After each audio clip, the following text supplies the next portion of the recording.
Hello guys, welcome to another video. Today I'm going to be talking about C programming, and I tend to do this video tutorial series about C programming and Unix programming, but right now I'm just going to focus on C programming, and depending on the topics that I see, I will, I don't know, maybe start adding the Unix part to this video tutorial series. But for now, we're gonna go with C programming.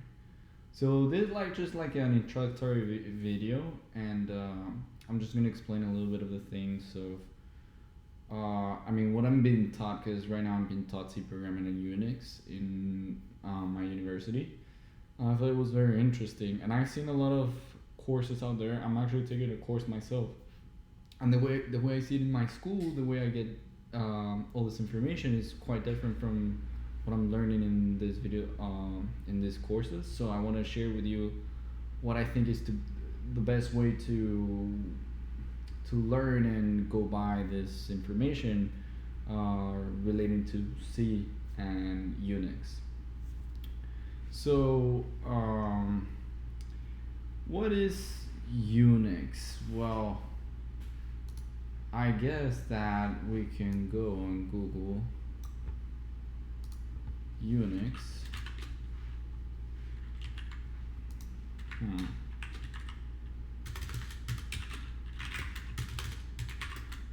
Actually, you know what? I'm gonna show you the link that I go and use in my university. This like what I. Well, you can see that, but the URL you may not be able to see it. Let me see if I can make it bigger. No, not the URL. Let me see what can I do. So you guys can see it. Okay, so I'm gonna put it here so you guys can see the link and you guys can go and check it.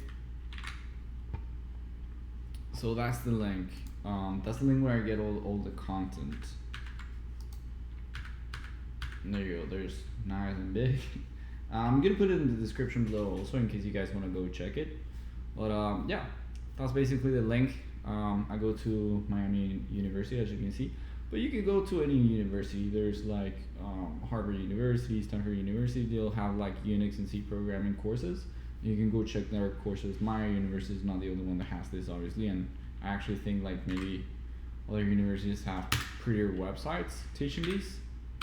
But yeah, without further ado, so let's go to the content, which is like this is what I start seeing. So Unix, basically it's a heavyweight operating system.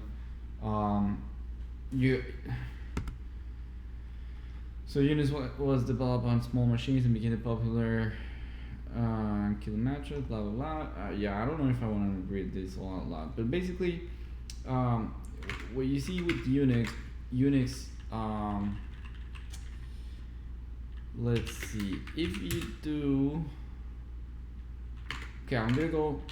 I don't know if you've used the terminal. If you haven't, well, in Mac or in Linux, you just go to your terminal, you open it however you open it, and then I'm just gonna type cd, and then I'm gonna put this symbol. Jesus, I don't know what this is called. Is that a tilde? I think it's a tilde. Anyway, that takes you to your home directory, and you see, I'll make it bigger in a little bit. Try to show you guys a file that may be hidden. Maybe.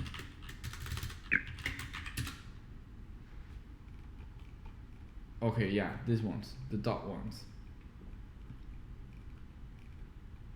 Well, the dot ones and the ones that, yeah. But okay, like this bash profile and those files are part of Unix, and yeah, I'm sorry, I'm just gonna try to be as concise as I can be because I'm doing a horrible job explaining what Unix is. But basically, Unix is the system on which Mac OS and Linux was built on, and many other operating systems. So here's like a timeline, as you can see.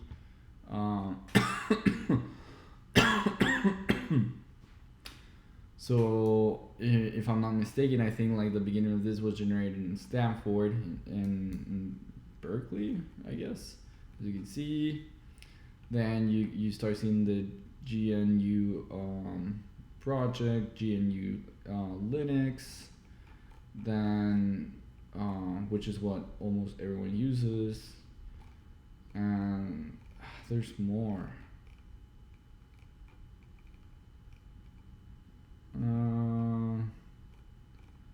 Well, yeah, but the one that, so as you can see, Linux and Mac OS, they kind of stem from the same beginning, but I'm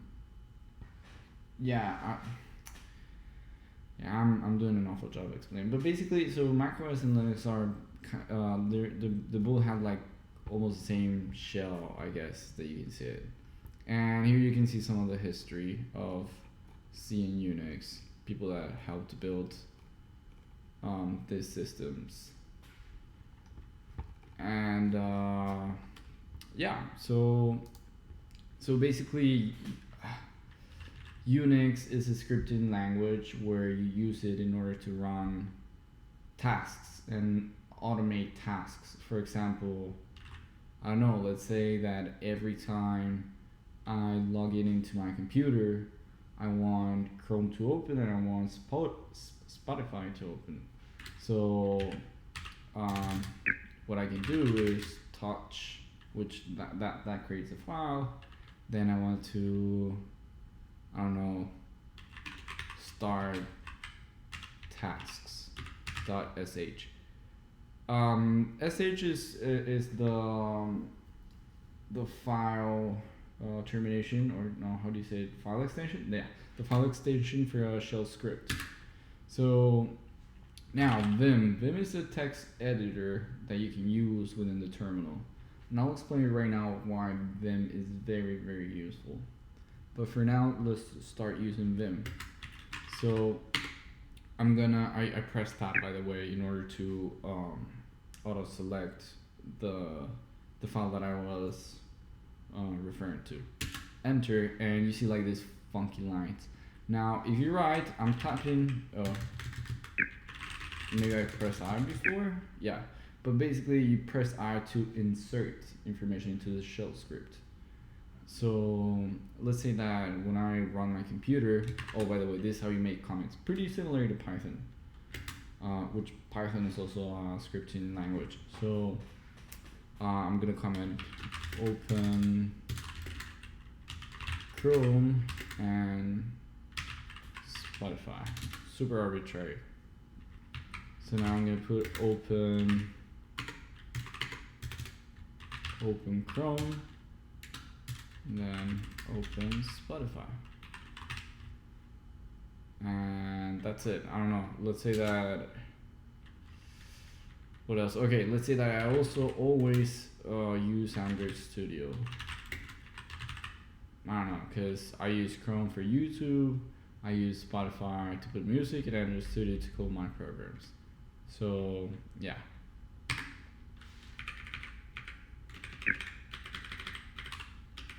See there, like I'm not, oh shit, I pressed delete.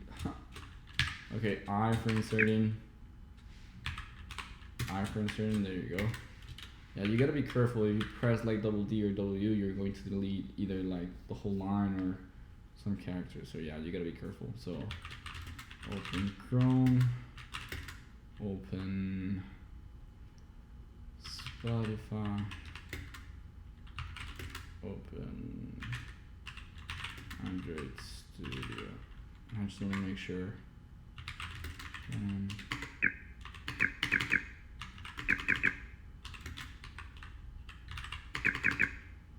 Yeah, that may not work.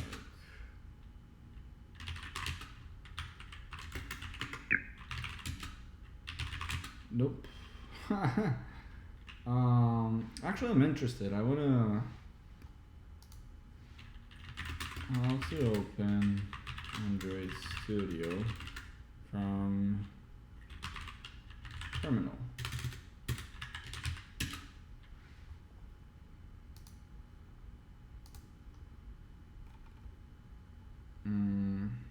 Studio SH. Has to be in applications. There you go. Okay. So I have applications.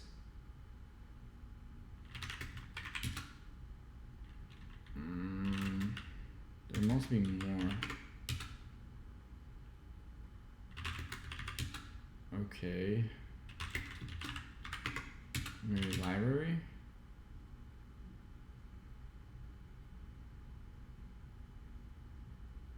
Well, somewhere there. Spotify is not there.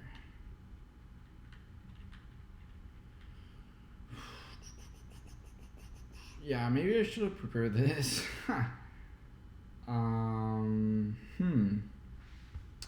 Let's do this. This may be easier. Options, show and finder. There you go. Should have done that before. Applications understood well. Yeah.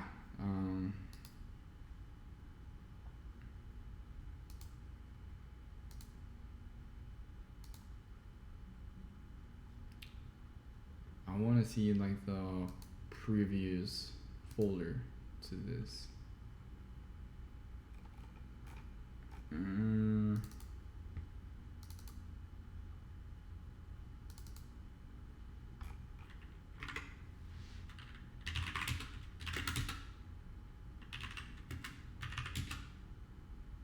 Users.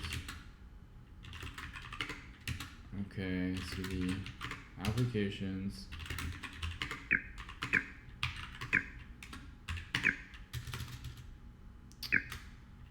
Must be doing something wrong.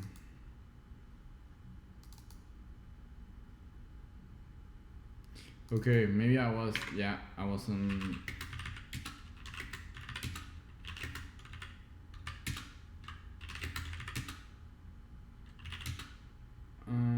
There you go, applications. So there's all our applications. And this is the same as this. So this is the graphical user interface to represent all of this. They're all here. So basically I was in the home file. I guess you can call it home file. Yeah, and I have to go back like a couple of folders behind. So I'm just gonna do this.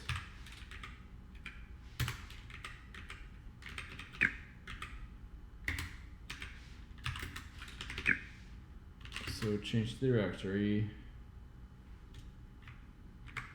tilde, and then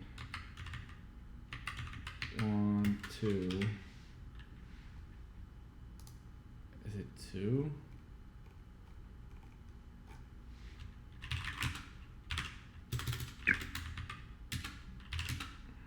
CD.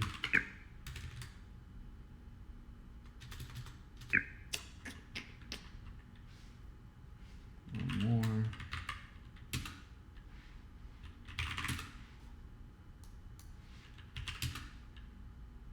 Okay, CD users.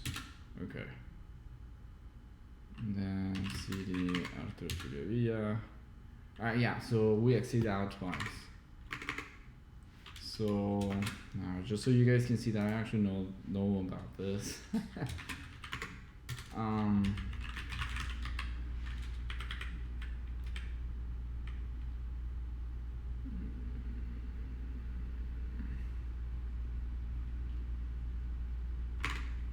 So applications, and then I want to open. So look, I'm actually going to repeat the code so you guys can see what I'm doing. Okay, CD applications, then Android Studio. I just want to see what the name is because I want to have exactly the same name. Android Studio app. So I'm actually gonna do this.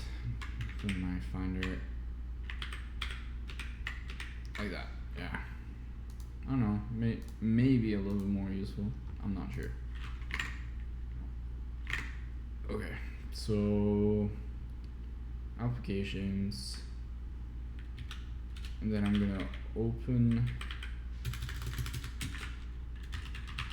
Android Studio app,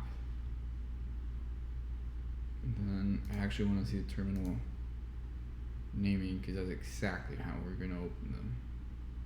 Then I'm just gonna copy paste this.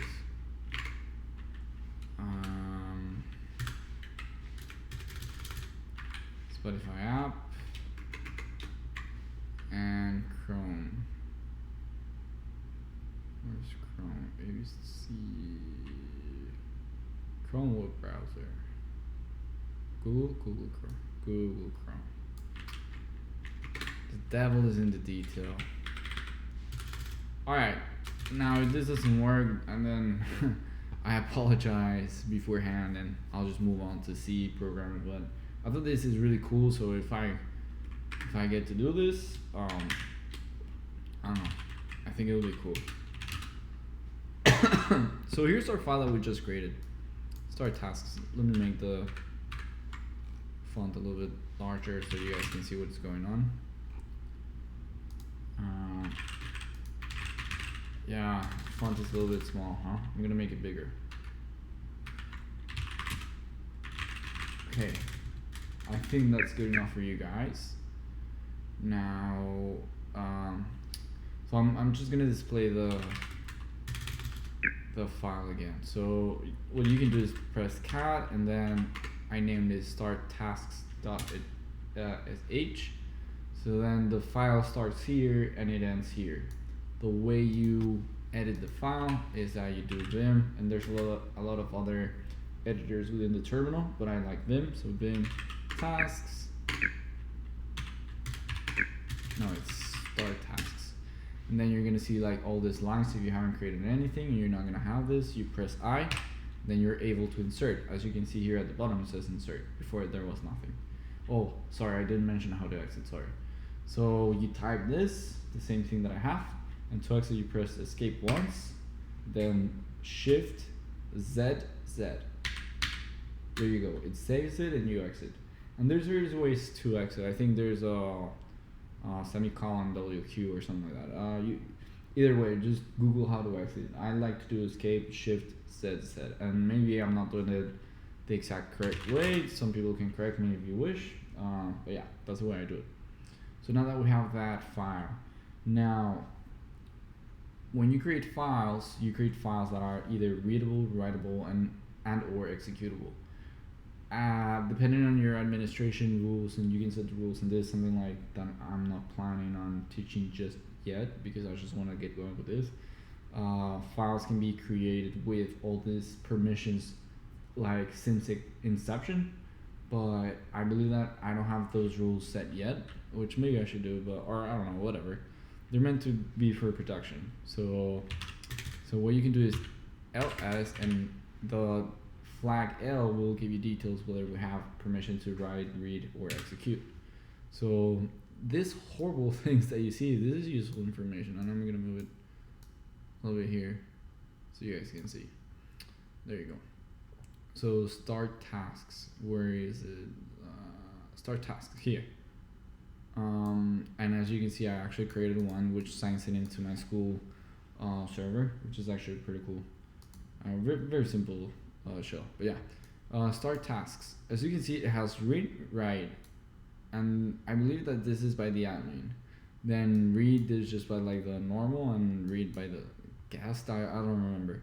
But it's like permissions for like the super user, permissions for like normal users, and permissions for like I don't remember for who else. But yeah, you have like super user and normal user. Super user is you.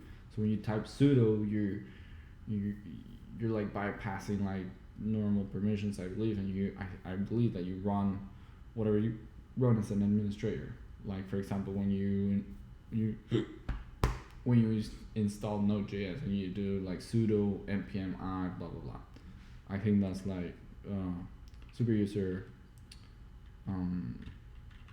permission. So let me demonstrate you what I want to do. So you press dot and you press the slash because you want in that same directory you want to run start, and this should be, and that should have worked.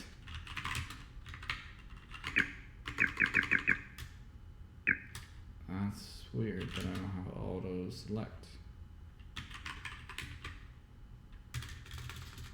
I should. Start task.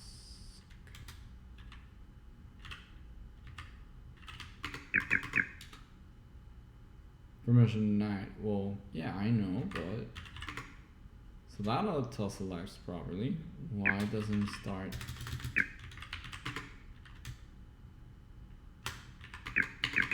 Alright, for some reason there's no like auto completion.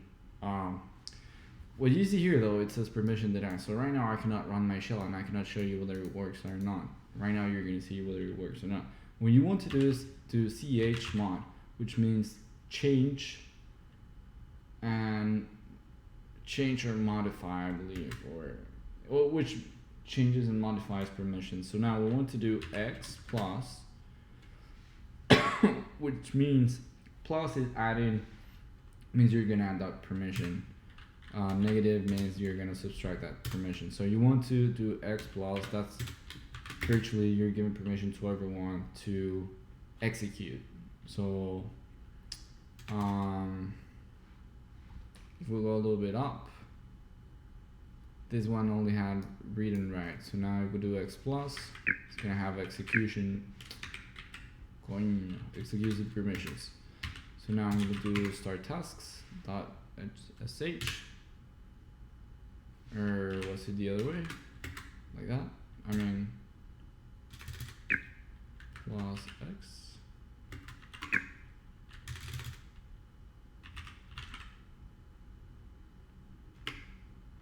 Chmod plus x. There you go. It was this way. So now, there you go. It auto selects because now we have execution permissions. Oh, so look, Spotify is open. Then Android Studio should open, but I don't see it opening. Let me see what it says.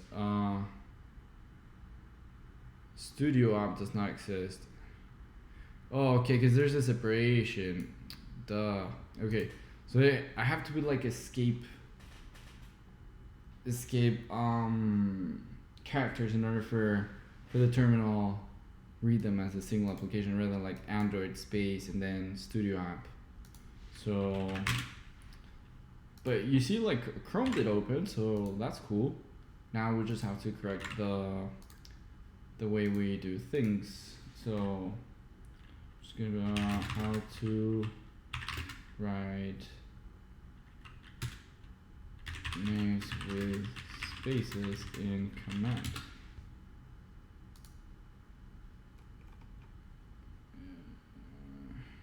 Path.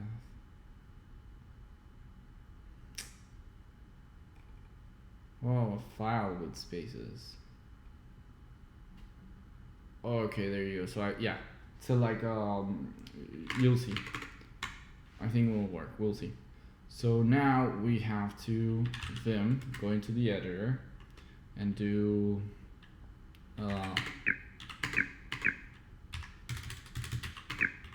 start task.sh, and now we're going to edit this.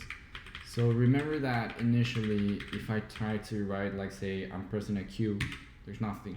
I'm not doing anything. Well, actually it does something here, but it's not, doesn't matter for these purposes. So I'm going to create a escape key. This means that I'm telling that this one single file. I believe I'm not that savvy with files and spaces, so hopefully this works. So I press escape, shift, Z, and now I'm gonna run it again. So that's not the command that I want to run. I want to run start tasks. So Android Studio, okay. Oh, you guys don't see it, but Android Studio is actually starting in another screen. Let's see if it pops up. Yeah, you don't see it, but there's Android Studio in Chrome. Chrome is already open. So yeah, you won't see Chrome, but this is actually working. So if you guys want to, do a shell script, you can just do what I just did. And yeah, there you go. It's a shell script. So apparently what I did here was right. That's how you put files with spaces in between. And I don't know, I think that's pretty neat. So let's see, it's been 26 minutes down. Alright, I'll try to be as quick as possible. So escape, shift, Z. Okay, we're out. So now, I'm just gonna exit of this. Alright, so now, this is the folder where I put my stuff. So I go to documents. I'm gonna make it big again. So I go to documents. This is just how I name another folder, and this I name another folder. And what I'm going to do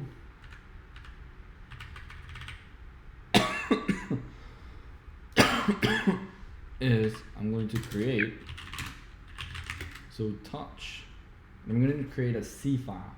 Now before you saw the file extension was .sh because that's a shell script. This is going to be a C file. So touch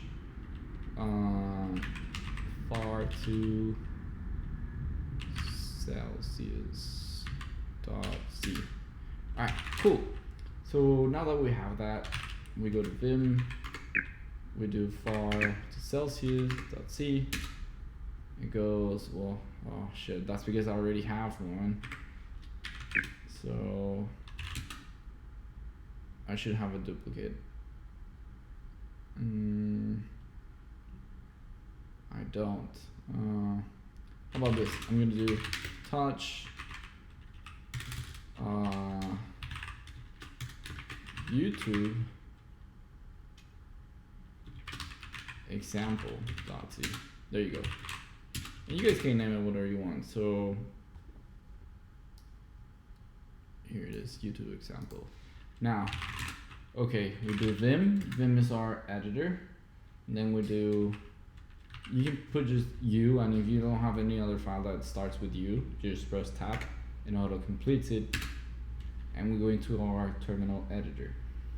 So now we press I to insert, and I don't know if you guys have learned everything, something about C language, but if you don't, not to worry, because this is what these tutorials are for.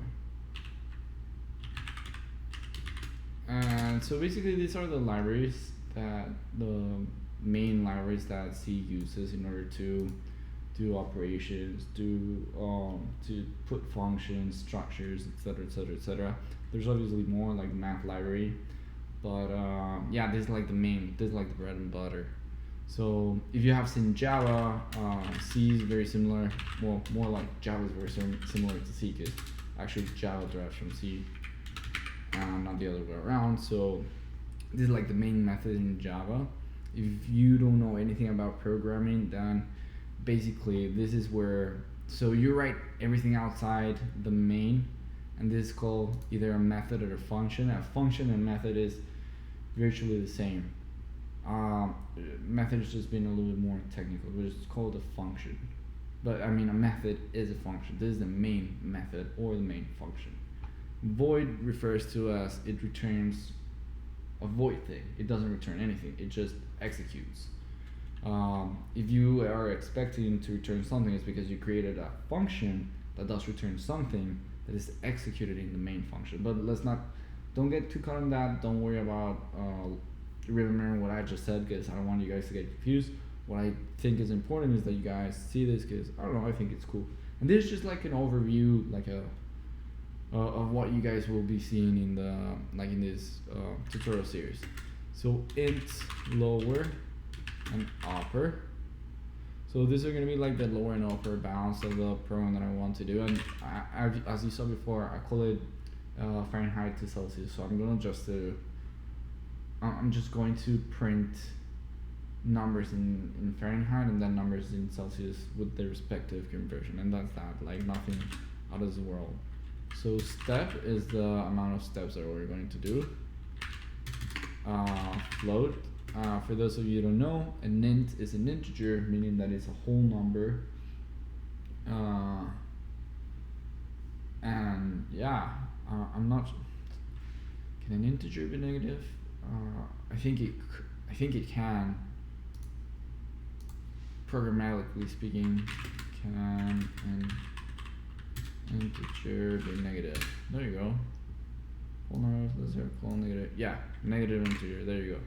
Yeah, I just want to be double sure, because I don't know how for math works. For programming, it's the same thing. I mean, for programming, you have a negative integer, and I believe it should be the same for math, but I suck at math, so please forgive me. So you have a float, and we're gonna call it Fahrenheit, because that's what we want to display first, and then we want to display the Celsius once we do the conversions from Fahrenheit to conversion. So here we're just declaring what we're gonna use. We're not making any logic. We're just saying like, oh, we're gonna have this type of int, which is the lower and the upper. Then we're gonna have like the amount of steps that we're going to do, meaning like the steps are like how many Fahrenheits are we going to print. Like if we do from say 1 to 100 Fahrenheits, like what's the step interval? So that's what step is. Then the float then we're just declaring that the Fahrenheits are a type of floats, meaning that they're not going to be integers, or they're not going to be like either 1 or 2. They can be 1.5 or 1.78 or I don't know, 3 point whatever. So that's the Fahrenheit and Celsius data type.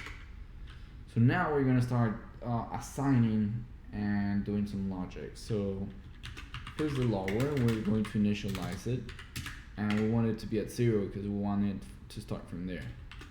Then the upper bound is going to be 300, and we're going to do step increments of 20.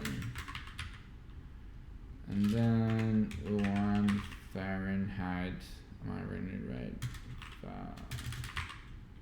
Fahrenheit equals lower, meaning we're starting the Fahrenheits from 0, which is what is expected, while Fahrenheit equals upper.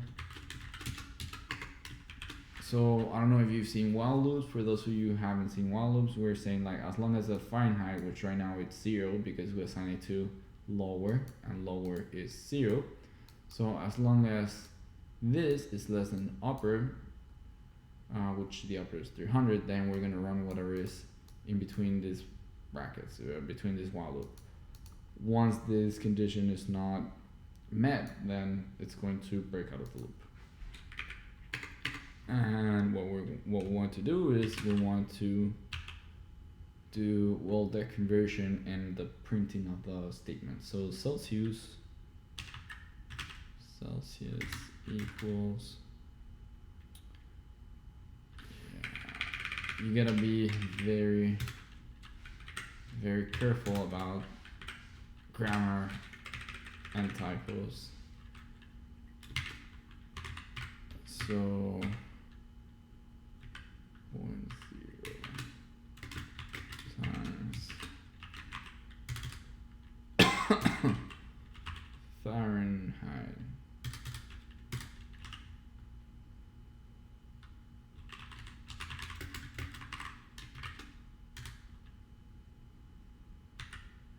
So Celsius, I believe this is the formula to convert Fahrenheit to Celsius. So if you want, let's do Fahrenheit to Celsius equation. So 9 divided by 5 and add 32 if you're from Celsius to Fahrenheit. If you want to do it from Fahrenheit to Celsius, then you do it the other way around. So you basically flip this, which is instead of 9 over 5, you do 5 over 9, I believe. Yep. And then you multiply it minus 32.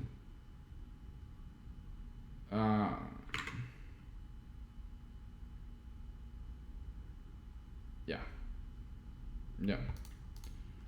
That's just basically the formula. You guys can go in depth on how exactly does it work, but that is the formula as you saw. Now I really don't want to explain it right now or go in depth because that's not part of this video.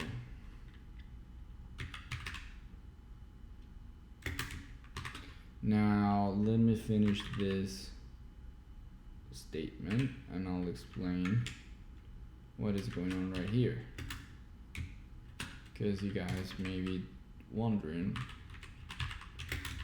what the hell am I writing. Then Fahrenheit equals plus equals step and return 0. There you go. So what we're saying is like assign Celsius to this formula, which is the formula to convert Fahrenheit to Celsius, so that's good. Then printf, well, yeah, print in like any other language, like, yeah, pick and choose whichever you want. Now I believe it's 4 significant figures, and then you're declaring that this is a float where you're going to print. Now you want the percent because this is going to be like, you're declaring that here is going to be a variable of type float, and it's going to be like this variable respectively. And then the second percent refers to the second variable respectively, which is also a float, and I believe it's with 0, this is 0 decimal point, and I believe this is with 1 decimal point. And yeah, so every time you do a run, what you want to do is you want to add Fahrenheit the same amount plus a step. So this is the same as saying Fahrenheit plus step. It's just it's like a shorthand operation, and I think it's neater, so I think you should guys do it. And return 0 means just like if all good, return. Or return, you can do exit success, which is part of the C library too. So I did escape, shift, Z, and now let's see, like first let's compile it. So to compile it, you do gcc, then the name of your file, which is this one, YouTube example, and then the output. What I'd like to do is name the output exactly the same except with the C. So if you don't see anything, it means that it didn't compile with any errors. If you see something, now I'm just gonna put an error just so you guys see how it looks when you have an error. So let's edit it. I'm gonna do an error on purpose here. I'm gonna name it this wrongly, Celsius, and that is gonna break the code. Well, not break it, but it's not going to compile properly. So now if you press arrow up, you can like backtrack on the previous commands. So 1, 2, and I'm gonna compile it. This is what you have to write to compile it, which I think generates C compiled file, referring to this one, and the name of the output compiled is this. So as you see all these errors. And suddenly like, hey, you named this Celsius, but Celsius declared, but what about Celsius? Like, do you mean Celsius?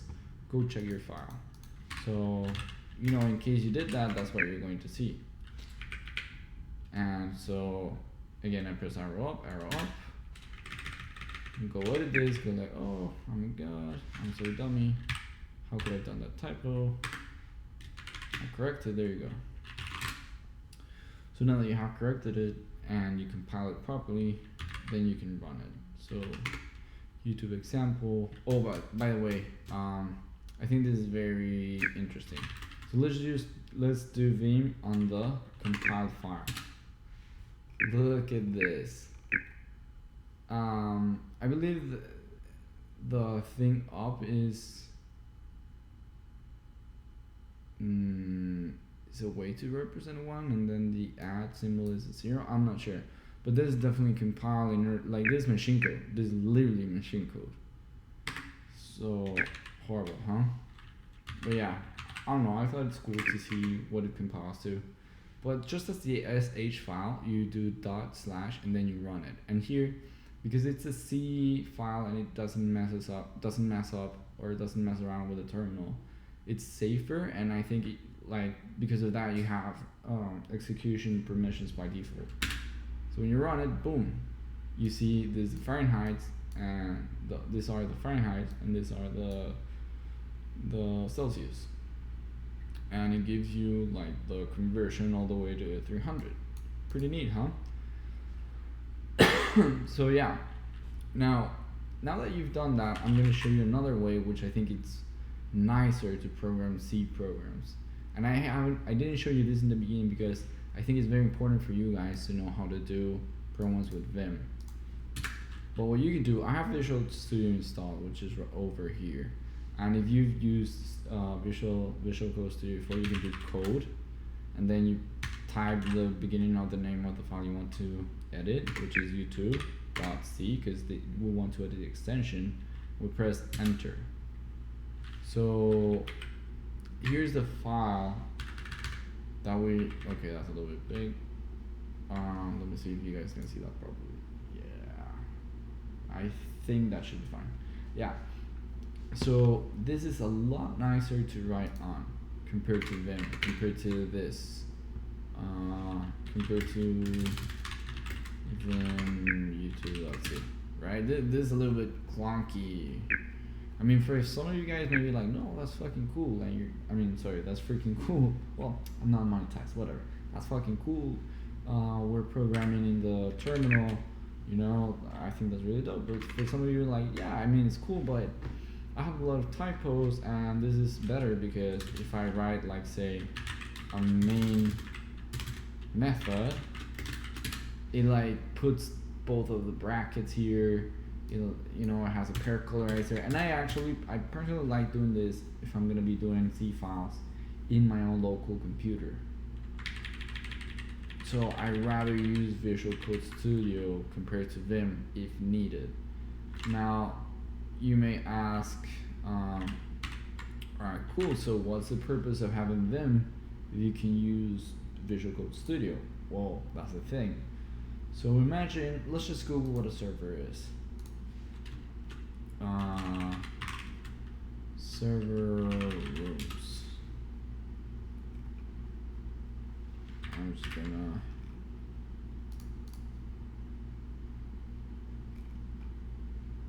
this is our server rooms right here. Do you see a screen here? There's no screen whatsoever. So what are these things? These things, I don't know if you remember like the towers from Windows. Some of you may know what a tower is. Some of you may not know because you are maybe too young and like you just don't see towers anymore. Who knows? But Dell towers. So this is a tower. It's not that old, but you never know. Some people may not know. So for those of you that don't know, like we used to plug this right here, which is the monitor, into one of these, and that's how we would see the user interface of whatever this was generating. But imagine that this room right here, what did I close it? So this right here, imagine that this right here is a room full of these towers. Though instead of being like this, they're stacked like that, but vertically. Oh, you cannot see it because like this, but vertically. I mean vertically, horizontally. So they're like stacked like that, so they can fit more.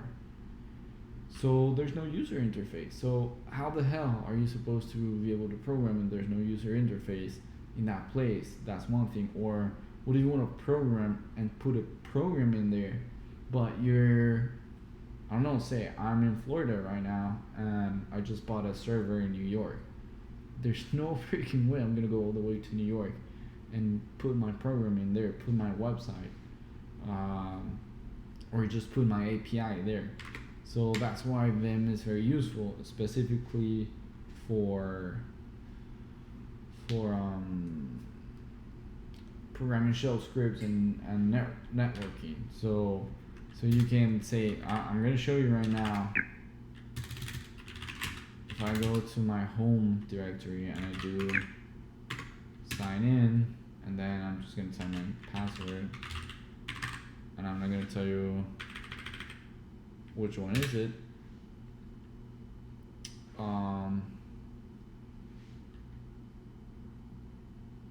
Yeah, so here I'm in my school server, and like I'm literally my computer server, and I can write files.